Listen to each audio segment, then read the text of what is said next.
भगवते शिवानंदाय। ओम नमो भगवते चिदानंद।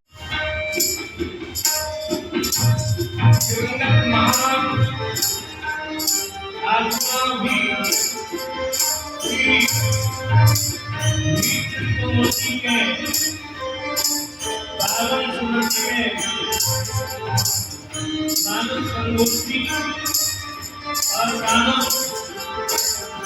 दान के माध्यम से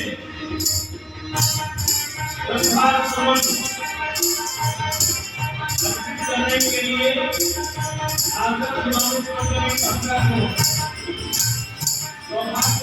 प्राप्त हुआ है। ऐसे महान व्यक्तित्व के धनी उन्होंने 1987 में जागरण की स्थापना में आपकी महत्वपूर्ण भूमिका देखने और सुनने को मिला है। ऐसे दिवंगत आत्मा को राम नाम कीर्तन और नाम कथा के माध्यम से करते हुए आइएगा। हमारा मन वाणी के आशीर्वाद के साथ भगवान कृष्ण के माध्यम से शास्त्र के प्रभाव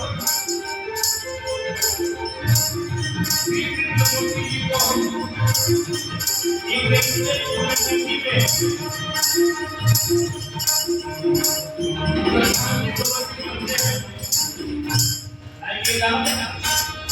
हमारे पावन मंच में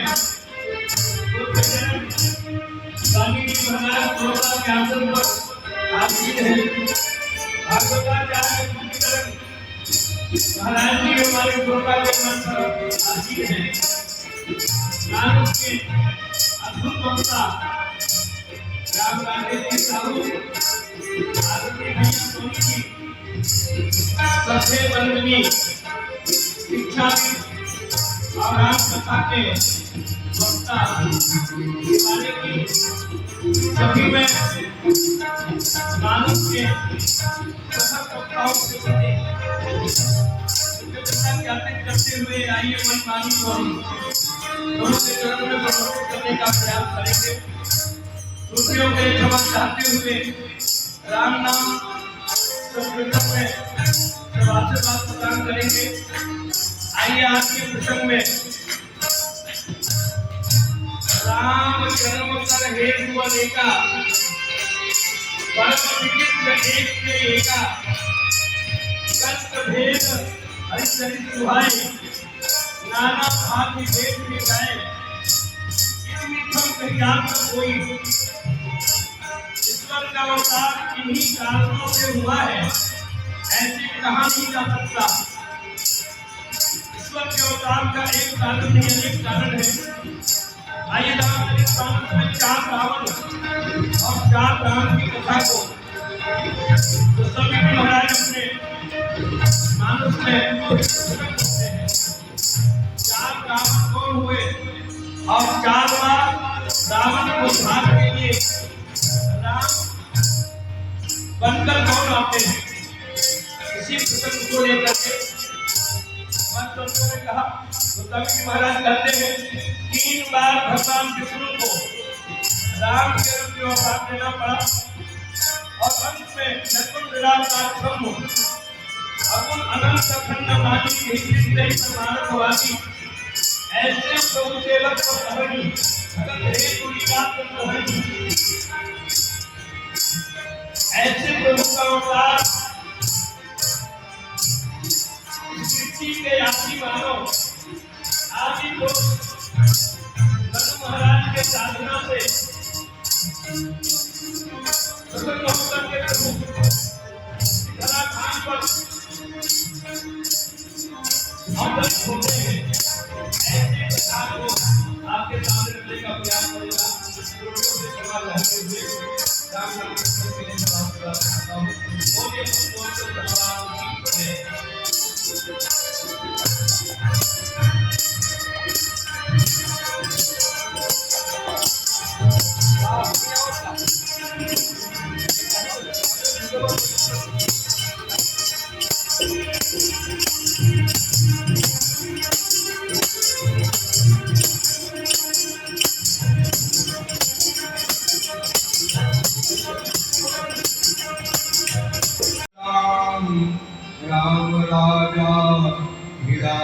की।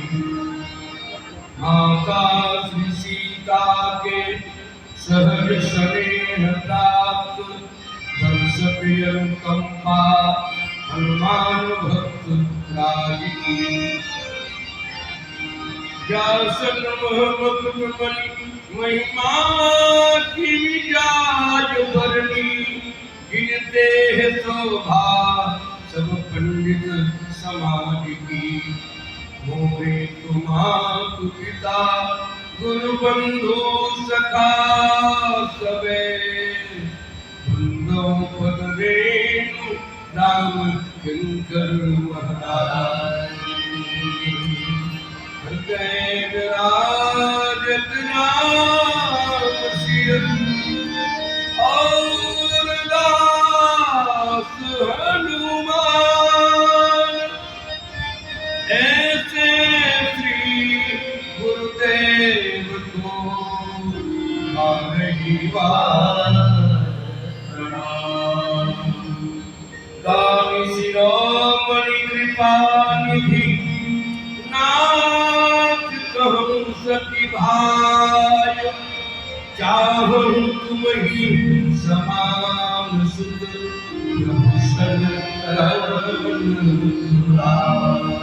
श्याम रामचंद्र की जय, उमापति महादेव की जय, पवन सुत हनुमान की जय, बोले पुण्य स्वामी महाराज की जय।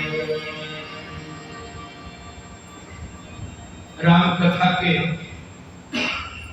पवित्र अंगनामा विराजमान वंदनीय विद्वज्जन समागमी संतजन, भगवत चरण कमल अनुरागी श्रोता सज्जन वृंद, श्रद्धा और भक्ति में महतारी मन, आओ प्रस्तुत प्रसंग बाल कांड दोहा क्रमांक 149 से कुछ चिंतन आप सब मिलकर करबो।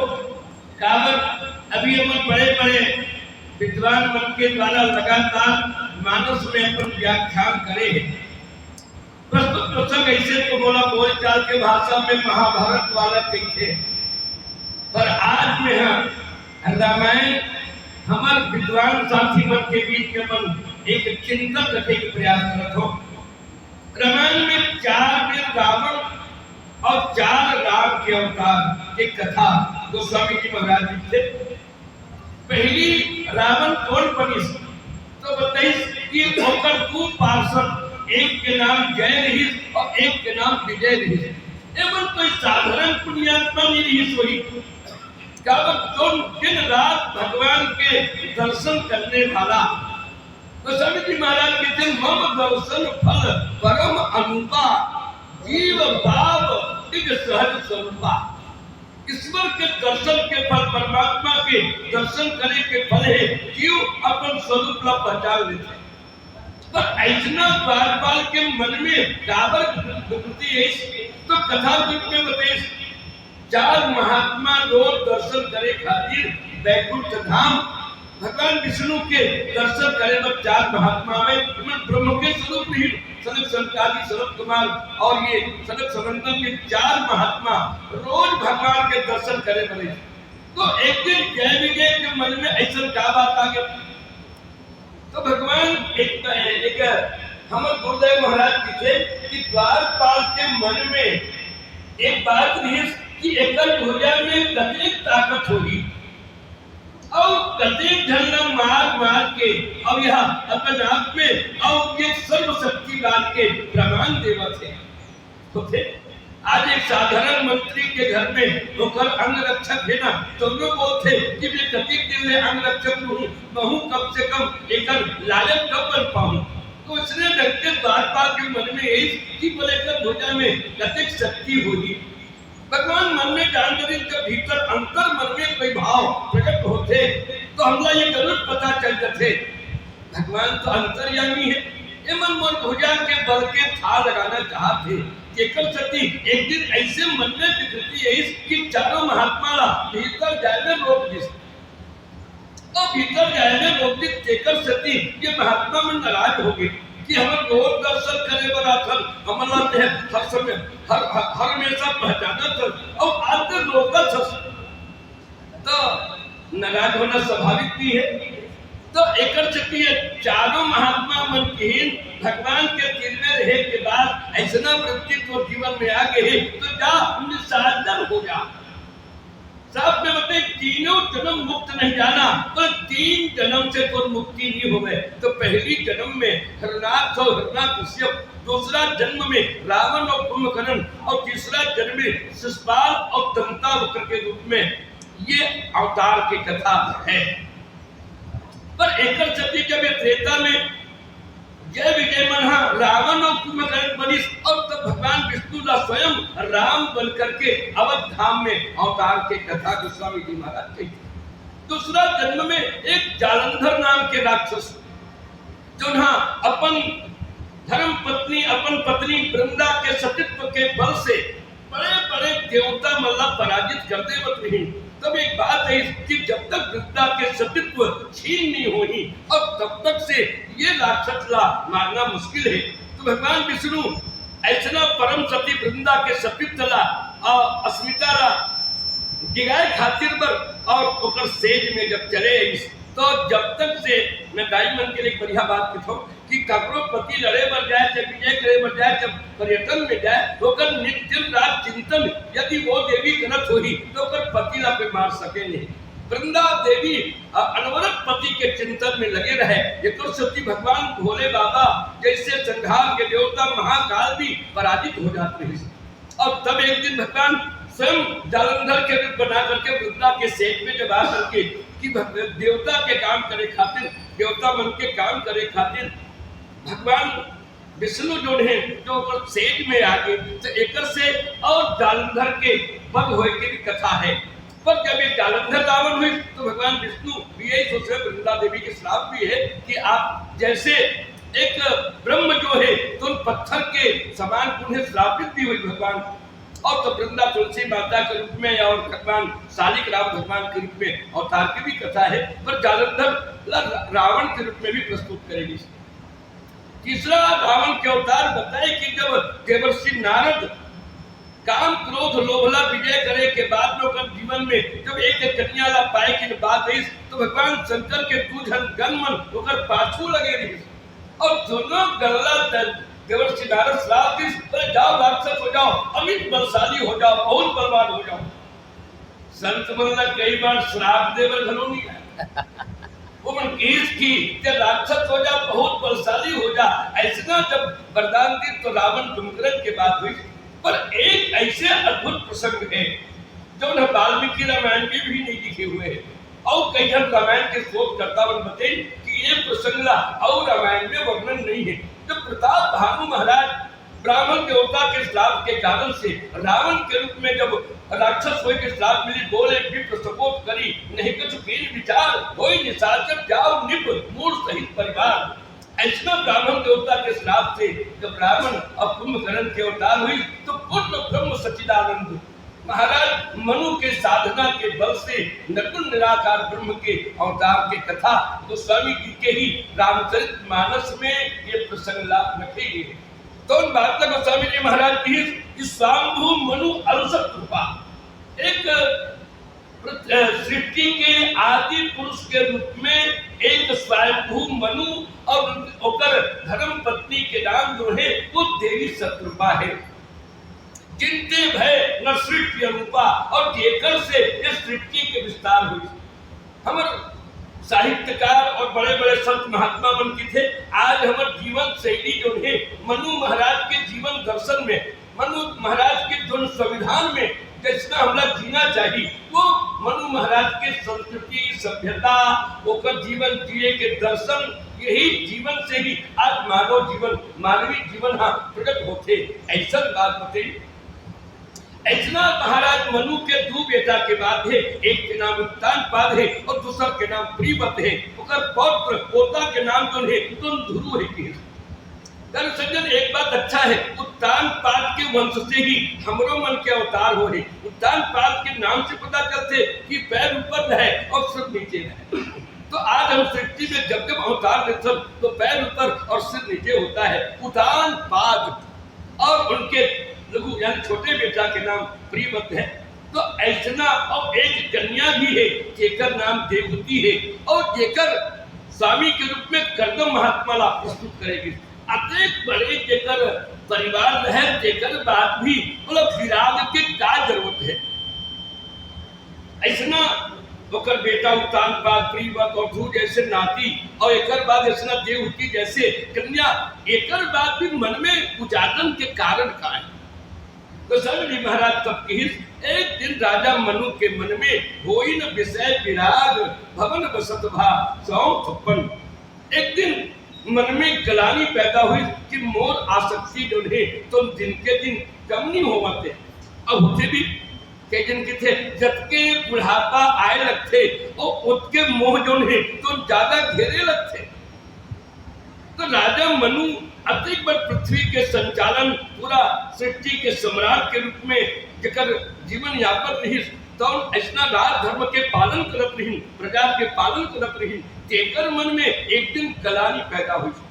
हमर संत मन की जब संसार से मन उजड़ जाए तभी हमारे जीवन में वैराग्य के जन्म होते।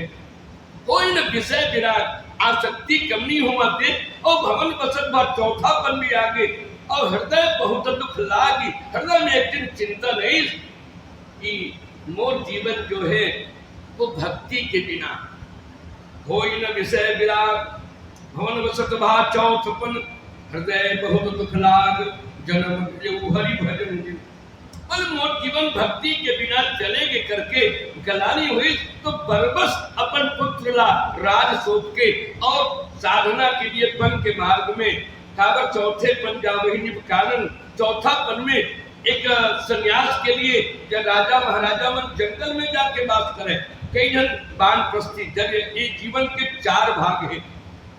यदि हमारी उम्र 100 साल के है तो 25 साल ब्रह्मचर्य व्रत और 50 साल के उम्र जो है वो गृहस्थ में, और बीच में 50 के बाद वानप्रस्थ और अंततोगत्वा जीवन में संन्यास आना चाहिए।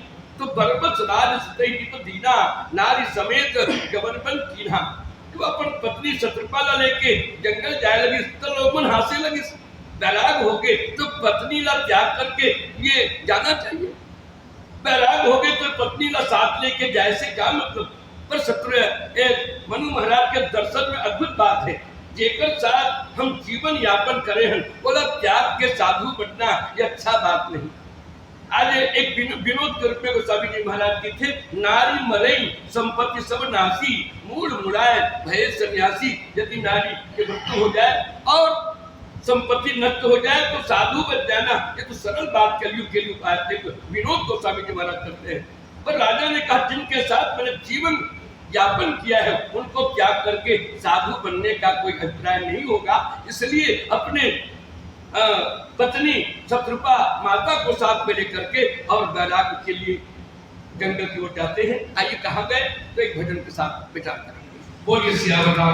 प्रस्तुत प्रसंग के बड़ा ही सुंदर भाव गोस्वामी जी महाराज के थे। जब मन संसार से उजड़ जाए तब ईश्वर के प्राप्ति के लिए जब मन में आतुरता और मन में जब व्याकुलता आए तो निश्चित रूप से भगवान ला पाए के लिए ही अपन जीवन के एक रास्ता प्रशस्त होते। पर बरबस राज सुतहिनी पतीना, अपन बेटा ला राज सौंप करके अब माता शत्रुपाला साथ में लेकर के जब चले जंगल, तो जंगल कहाँ गई तो बोले तीरथ मह नेमिष विख्याता। बोले तीरथ में एक पुनीत तीरथ के नाम बताइए जहां अति अति पुनीत साधक सिद्धि दाता नैमिषारण्य के भूमि। भैया एक बात हमारे संतमन बताए, कुछ ऐसे भूमि है यहाँ जाए के बाद ही हमारे साधना में स्थिरता आ सकते। तो ये भारत के पुण्य भूमि में नैमिषारण्य के तो ये पावन भूमि के चर्चा गोस्वामी जी महाराज कहे, जहाँ मुनि महात्मा के द्वारा वो भूमि तरंगित हो गई, जेकर से साधक साधना के ऊंचाई प्राप्त कर सकते। ऐसा जगह जो वहां की तपस्या जहाँ मुनि सिद्ध समाजा जहाँ मुनि समाज के द्वारा सिद्ध मन के जहाँ निवास रही, ऐसना भूमि में जाके तपस्या करे लगी। पर गोस्वामी जी महाराज की पंथ जात सोहत मत धीरा, महाराज मनु और माता शत्रुपा दोनों जात है प्रभु सोई। तो परिभाषा की कि अगुण अनंत अखंड अनादि यही चिंतनी परमार्थवादी निजानंद निर्बाधि अनुपा, बहुत से व्याख्या करके कि ऐसे प्रभु सेवक बस अहि भगत हे पुरीला तंग है। ऐसा भगवान जब रूप धारण करके आते तो उनमें देखना चाहता, तीनों देवता मन की हमार बस के बात में है। तब एक आकाशवाणी हुई, मांगू मांगू भाई नभ बानी, वरदान मांगो वरदान मांगो। मनु ने पूछा आप कौन बोल रहे हैं? बोले मैं ही निर्गुण निराकार। तो आपका आकार क्या है? मेरा कोई आकार नहीं, शब्द का कोई आकार नहीं होता, वाणी के द्वारा एक आकाशवाणी होती है। बोले वरदान मांगो। राजा मनु ने कहा महाराज जब आपका रूप नहीं होता तो कैसे आ जाते हैं? बोले भक्त मेरा रूप बनाते हैं वैसे ही मैं बन जाता हूँ। भक्त किस रूप में मेरा रूप बनाते हैं वैसे ही मैं बन जाता हूँ। तो बोले किस रूप में?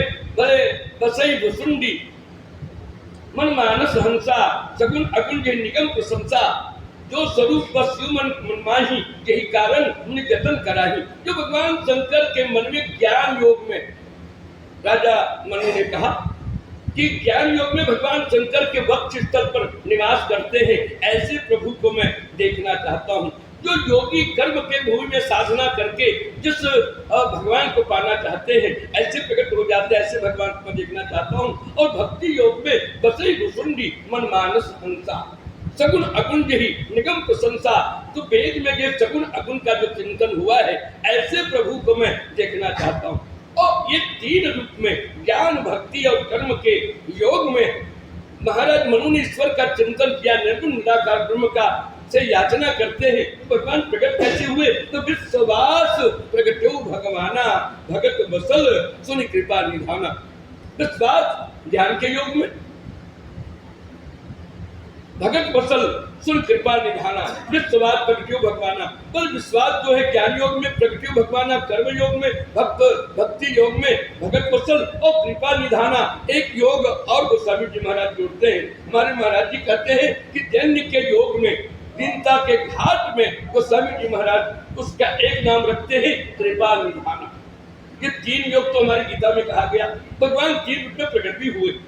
नील सरोरु नील मणि नीर निर्धर श्याम, लाजहि तन शोभा नरखी कोटि कोटि सत्काम। नीले कमल के समान, नीले मणि के समान, नीले कमल के समान, नीले बादल के समान।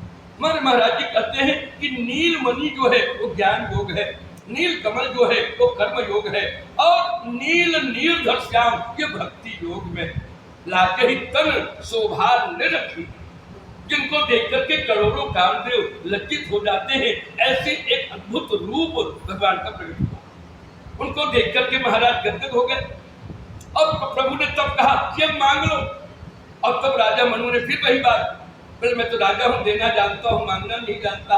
और तो प्रभु ने एक सूत्र दे दिया कि सकुच विहाय मांग निप मोही, मोरे नहीं अदेख कछ तोही। बोले संकोच त्याग करके मांग लो, मेरी ओर से कोई अगर नहीं देने की बात नहीं है, मांगो।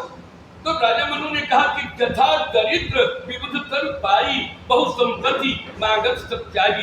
बोले जैसे एक गरीब ला, एक दरिद्र ला एक कल्प वृक्ष के पेड़ मिल जाए, यथा दरिद्र विबुध तर पाई। कल्प वृक्ष के नीचे बैठ करके कोई कल्पना करे कि मुझे 1 लाख पैसा दे दे, 2 लाख पैसा दे दे, तो एक से मूर्ख दुनिया में कोई नहीं।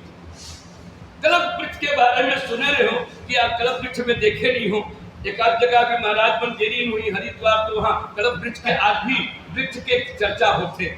तो कल्प वृक्ष के नीचे बैठ के कल्पना कर कि मोला अटका याचना कर, ओकर मांगत देरी है, देवत देरी नहीं। एक दिन बढ़िया विनोद करे स्वामी राजेश्वरानंद जी। एक आदमी कल्प वृक्ष के नीचे बैठे रहे, बोला गजब भूख लागत रहे। मन में सोचे कि भगवान मला बहुत भूख लगे है, तो सतरस व्यंजन वहां प्रकट हो गए और खा के तृप्त हो। एक बात कही मला नींद लागत है, तो गद्दा भी लग गए, आराम भी करे लगी। नींद खुली तो बोली जंगल में भगवा नहीं थे, भगवा मनखे खाते कि तो भगवा और खाते। तो कल्पना कल वृक्ष के नीचे बहुसंपत्ति मागत सच्चाई, ऐसे करके राजा मनु ने जो बात कहा और अंत में लगातार साधना के माध्यम से जब ईश्वर उनके श्रवण मार्ग से जब हृदय में प्रविष्ट होते हैं, कान के मार्ग से जब हृदय में प्रविष्ट होते हैं, तो अभी आगे आगे तो स्वामी जी महाराज जी रहे थे, अस्थि मात्र भय रहे शरीरा तदपि मनाक मन ही पीरा। हड्डी मात्र बचा हुआ है, कभी पीड़ा नहीं है। पर ये आकाशवाणी जब श्रवण तंत्र से हृदय में प्रवेश करते हैं तो मानव हिट पुत्र तन भय सुहाए मानव अवई भवन की आए, ऐसा भी कहा गया। तो स्वामी जी महाराज कहते हैं कि उन वाणी के द्वारा श्रवण मार्ग से जब हृदय में प्रविष्ट होते हैं तो ऐसा लगा कि मानो अभी घर से आए हैं। एक बार गोस्वामी जी से किसी ने मजाक कर दिया। गोस्वामी जी महाराज से पूछा कि महाराज ये बताओ, पहले तो आप बहुत पतले थे, बहुत कमजोर दिखते थे, और आप ये शरीर में मोटापा का कारण क्या है? तो गोस्वामी जी महाराज कहते हैं कि जब तक मैं साधना कर रहा था तो मेरे जीवन में संशय बना हुआ था, हर आए संशय मिटी ताते देह मोटा। तो भगवान आ गए, संशय मिट गया और तब ये देह में मोटापा लग रहा है। इसलिए ये जो अस्थि मात्र का एक स्वरूप चित्रण करते हैं गोस्वामी जी महाराज कि अस्थि मात्र भय रहो शरीरा तदपि मनाक मन ही पीड़ा। और जब श्रवण मार्ग से आवाज अमृतमयी वाणी जब भीतर प्रविष्ट करते हैं तो ऐसा लगा कि हिट पुट तन भय सुहाए मानो अवई भवंते आए। और तब राजा ने कहा, भगवान ने कहा कि वरदान मांग लो, वरदान मांग लो। और तब मैं जिस दोहे पर चर्चा करने का प्रयास करता था कि दानी शिरोमणि कृपा निधि, या दानी का तीन स्वरूप हमारे महाराज जी कहते हैं। एक दानी होता है जो देता है, दान देता है। महादानी उसे कहा जाए जो दूसरे से लेता है और वो दूसरे को बांट देता है, महादानी। पर दानी शिरोमणि का मतलब हमारे महाराज जी कहना चाहते हैं कि जो अपने आप को लुटा देना चाहते हैं, अपने आप को लुटा दे, उनका नाम दानी शिरोमणि, ऐसा गोस्वामी जी महाराज कहते हैं। और इस साधना के बल से राजा मनु ने कहा कि दानी शिरोमणि कृपा निधि, आप दानी ही नहीं, महादानी नहीं, मैं दानी शिरोमणि जानता हूं और आप कृपा के निधान है। दानी शिरोमणि कृपा निधि नाथ पहुंच सकता है। मेरे भीतर में जो बात है वो आप जानते हैं, आप अंतर्यामी हैं, मोर मनोरथ ज्ञान स्वामी। तलक मैं सत्य कहता हूं और कोई बात छुपा हुआ नहीं है। दानी शिरोमणि कृपा निधि, आप कृपा के सागर हैं, नाथ कहूं सकता है। मैं आपसे सत्य के सौगंध के साथ कहता हूं, क्या चाहो तुम ही समान सुत प्रभु सन कवन गुराओ। कल मैं आपके समान पुत्र चाहता हूं। या तो मनु ये भी कर सकते थे कि आप मेरे बेटे बन के आ जाओ। फिर हमारे संतों ने बड़ा उपहास किया इस दर्शन पे। राजा मनु के दर्शन को देख करके जो बैरागी बन करके गए हैं वो रागी क्यों बन जाता है? एक बार पुत्र को राज सौंप करके चले गए हैं और इसके बाद ये पुत्र की कामना, ये तो हास्यास्पद लगता है। एक बार पुत्र को राज सौंप के चला गया, दूसरे वो चाहो तुम्हें समान सुख। तो मनु का दृष्टिकोण महाराज जी बहुत बारीकी से, यह बात तो महाराज जी ही पूछ सकते हैं कि महाराज जी सीधे पूछा गया कि महाराज ये तो बताओ कि ये जब पुत्र की कामना कर रहे हैं इससे अच्छा नहीं लगता? ये तो राज को त्याग करके भगवान को पाना चाहते थे। नहीं, मनु महाराज ये चाहते हैं कि सृष्टि का संचालन मैंने किया पर सबको मैं संतुष्ट नहीं कर पाया। यदि ईश्वर स्वयं इस समाज का, इस राष्ट्र का, इस विश्व का संचालन यदि ईश्वर स्वयं राजा के रूप में करें और तब यहाँ की व्यवस्था कैसी होती है, ये मैं अपने नैनों से देखना चाहता हूँ। और आगे चलते हुआ भी यही बात, एक प्रस्ताव आया, भगवान श्री राम अयोध्या में अवतार लेते हैं और विवाह के पश्चात में राज्य पद के लिए नाम के तिलक के लिए भी मन में बात भी आया। पर इसके बाद भी महाराज दशरथ अपने स्वप्न को साकार नहीं कर पाया। इसका मतलब राजा मनु अपने जीवन का चिंतन है, यदि ईश्वर के द्वारा संचालित राष्ट्र व्यवस्था, समाज व्यवस्था कैसी होनी चाहिए, मैं अपने नैनों से देखना चाहता हूँ। जो पृथ्वी के संचालन करने वाला, सृष्टि के संचालन करने वाला मनु के मन में चाहूं तुम्हें समान सुख, मैं आपके समान पुत्र चाहता हूँ और मेरे आपसे मेरी कोई दूरी नहीं है। एक भक्त तो बड़ा भावुकता से कहते हैं कि आप तो आओगे ही, पर मैं आपके समान एक और बेटा चाहता हूँ। तो संतों ने एक अलग व्याख्या किया, ये भावुकता ही हो सकता है। हमारे संतों ने कहा आप तो आएंगे ही, पर आपके समान में एक बेटा और चाहता हूँ। तो ये कौन लेकर के आए? बोले भरत राम की अनुहारी, सहसा लखन सकत नर नारी, भरत राम की ही परछाई, राम प्रेम मूरत न्यायी। ये भी संतों ने इस दोहे से सिद्ध कर दिया है। पर गोस्वामी जी महाराज की जो दृष्टि है वो राजा मनु की याचना, ईश्वर को पुत्र के रूप में आ जाओ ऐसा सीधा नहीं कहा गया, तुम मेरे पुत्र बन जाओ ऐसा नहीं, चाहूं तुम ही समान सुख। शब्दों का बड़ा ही यहाँ पर चिंतन है। हमारे महाराज जी कहते हैं कि चाहूं तुम ही समान सुख। बैरागी बने हुए राजा मनु आज रागी हो जाता है, इसलिए विराग तो ठीक है। और आज हमारे संत बड़े विलक्षण है, भारतीय संत जो वैराग धारण करके लोगों को अनुरागी बना देते हैं, रागी बना देते हैं। तो राजा मनु जिस संपत्ति को त्याग करके साधना कर रहे हैं, ईश्वर के पास जाकर के रागी बन जाता है, और तब प्रभु उनके बातों से बड़े ही गदगद हो जाते हैं। अब प्रभु ने तब क्या कहा है, इस पंक्ति के माध्यम से, वचनों के माध्यम से विचार करेंगे। वो ये श्यावर रामचंद्र कि विदा मांग मास्टर जाई, विदा मांग करके आ जाओ, आओ बेग चलो बन भाई। और तब महारानी शत्रुपा जी ने कहा मैं तुम्हारी माता नहीं, पर तात तुम्हार मात में देही पिता राम सब भाग्य से नहीं। इशारा करते हैं जैसे कोई कहते हैं कि दूध गैया का दूध है कि लोटा का दूध है।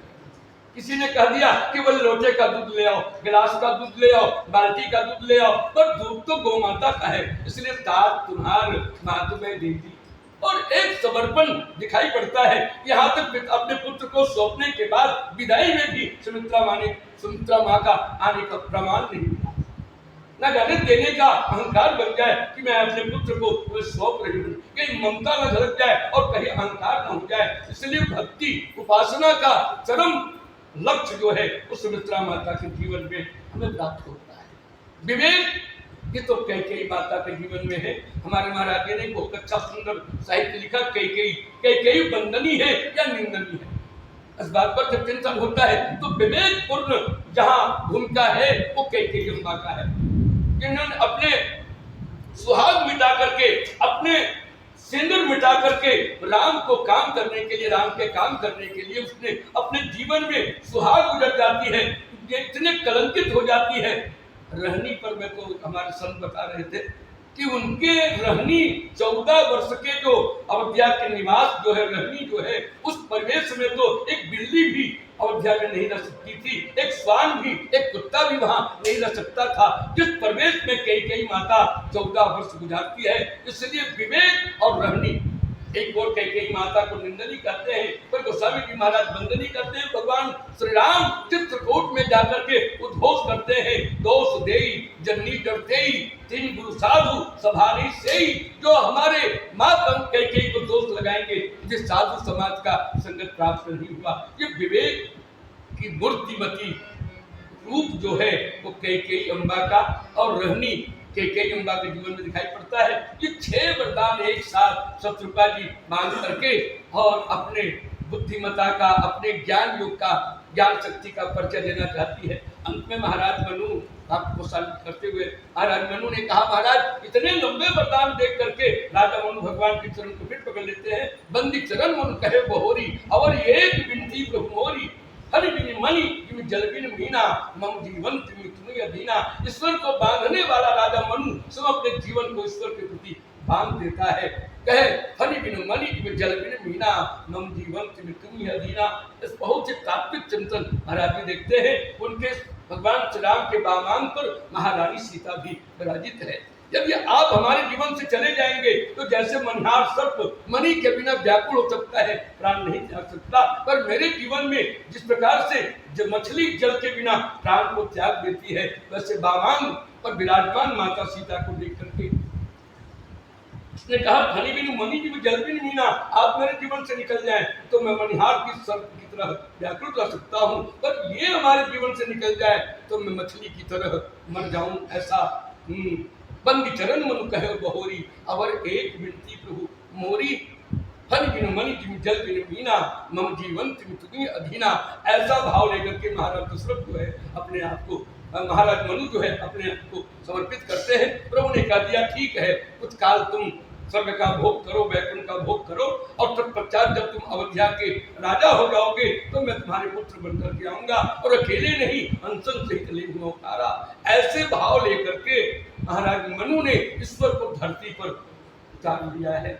इसलिए भगवान का एक नाम जो है वो अवतरणिका के रूप में प्रस्तुत करते हैं। यह सीढ़ी के माध्यम से ऊपर चढ़ सकते हैं, पर एक दिन सीढ़ी के माध्यम से नीचे भी आते हैं। महाराज मनु ने ईश्वर को धरती पर उतारना अवतरणिका के स्वरूप में महाराज जी कहना चाहते हैं कि आप ऊपर चढ़े रहते हैं कि उतरने का सीढ़ी भी बना हुआ है।